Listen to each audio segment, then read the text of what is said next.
प्रज्ञा को रील्स बनाने का बड़ा ही क्रेज है और वो दिन भर रील्स बनाती रहती है। खाते पीते घूमते फिरते घर में कॉलेज में रील्स बनाने के कारण प्रज्ञा पूरे कॉलेज में हाईलाइटेड है। जहां उसकी रील्स सभी को पसंद आते हैं, वहीं मनीषा चिंता में डूबी रहती है। एक रोज जब खाते हुए प्रज्ञा रील्स बना रही होती है, तब मनीषा कहती है, 1 मिनट भी चैन नहीं है इस लड़की को। ये नहीं कि खाना तो आराम से खा ले, लेकिन नहीं, अरे थोड़ी देर रील्स नहीं बनाओगी तो आसमान नहीं टूट पड़ेगा। अरे मम्मी, इसी को तो कहते हैं डिटर्मिनेशन। तुम नहीं समझोगी ये सब। भगवान, इस लड़की को सद्बुद्धि दे। जब देखो तब टेढ़ा बाका मुंह बनाती रहती है। मनीषा की बात का प्रज्ञा पर जरा भी असर नहीं होता और वो खाते खाते रील्स बनाती रहती है। दिन बीतने लगते हैं और देखते देखते प्रज्ञा का कॉलेज भी खत्म हो जाता है। आए दिन कोई ना कोई मनीषा को प्रज्ञा की शादी करवाने का सुझाव दे जाता है। सब ठीक ही कहते हैं, प्रज्ञा की शादी कर देनी चाहिए। अपने घर के काम काज में व्यस्त हो जाएगी तो खुद ही ये रील्स और नाच गाना बंद हो जाएगा। मनीषा और प्रेम प्रज्ञा के लिए एक अच्छा लड़का ढूंढने लगते हैं और तभी विकी का रिश्ता प्रज्ञा के लिए आता है, जिसने प्रज्ञा को उसकी रील्स देखकर पसंद कर लिया था। अगले दिन विकी अपने माता पिता के साथ प्रज्ञा के घर पहुंच जाता है और प्रज्ञा साड़ी पहने हाथों में चाय की ट्रे लिए उनके सामने आती है। जब विकी को पसंद है तो हमें भी बहू पसंद है। बहन जी, आप बारात की तैयारी कीजिए।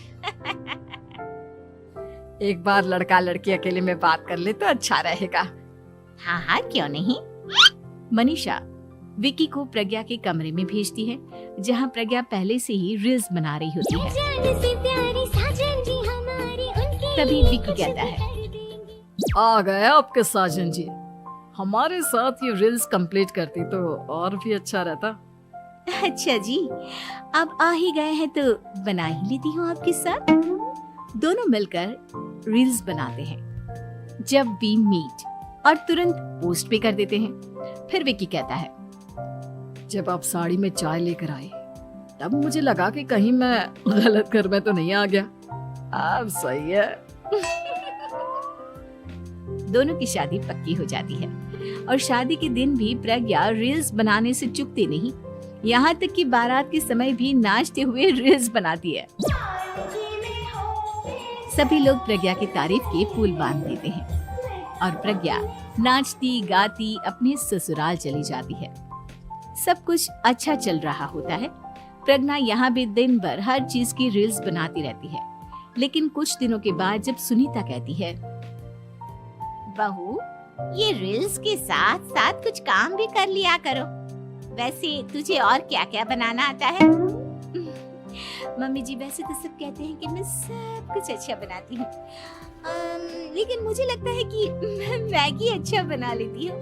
हाँ, कॉफी भी अच्छा बना लेती हूँ और मुंह तो सबसे अच्छा बना लेती हूँ। हैं? अच्छा अच्छा। सुनीता अपना माथा पकड़ लेती है और कहती है, बहू, कुछ खाना बनाना भी सीख लेती। मम्मी जी, मैं लंबी प्लानिंग कर रही हूँ।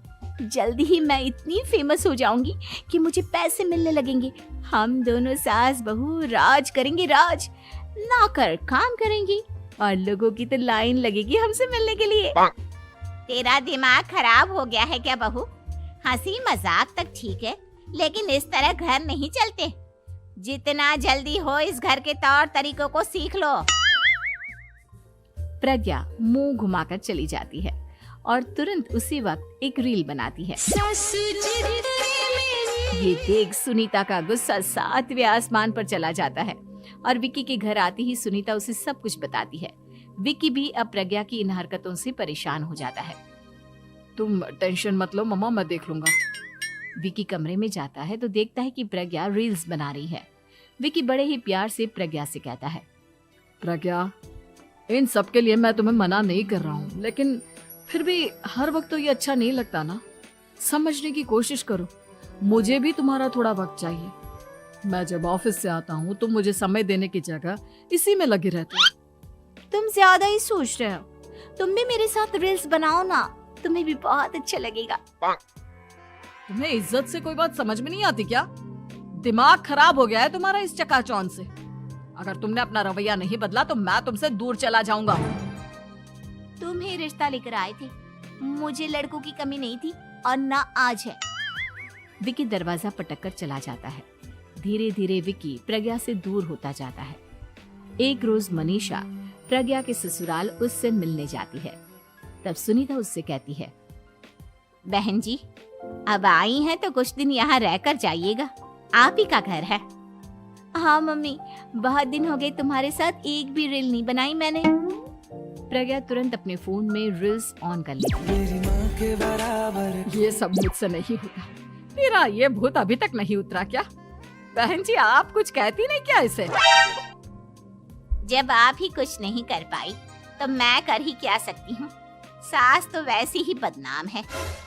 शाम को घर की लाइट चली जाती है और मनीषा प्रज्ञा से कहती है, मेरे घुटनों में बहुत दर्द हो रहा है, तू लाइट का कुछ इंतजाम करना बेटा। अच्छा, कैंडल जला देती हूँ मम्मा। प्रज्ञा गाते हुए कैंडल जलाती है और खिड़की के पर्दे के पास रख देती है। मनीषा, जिसे बहुत दर्द हो रहा है, वो सो जाती है और प्रज्ञा हमेशा की तरह अपने रील्स में लग जाती है। उधर कैंडल की वजह से पर्दा आग पकड़ लेता है और मनीषा के कमरे में आग लग जाती है। बचाओ, कोई है, बचाओ। सभी भागते हैं और विकी कमरे की आग बुझाने में लग जाता है, लेकिन तब तक मनीषा आधी जल चुकी थी। मनीषा की हालत देख प्रज्ञा रोने लगती है। विकी मनीषा को तुरंत हॉस्पिटल ले जाता है और उसे एडमिट कराता है। विकी प्रज्ञा से कहता है, देख लिया ना, तुम्हारे इस नाच गाने की वजह से आज तुम्हारी माँ की जान जाते जाते रह गई।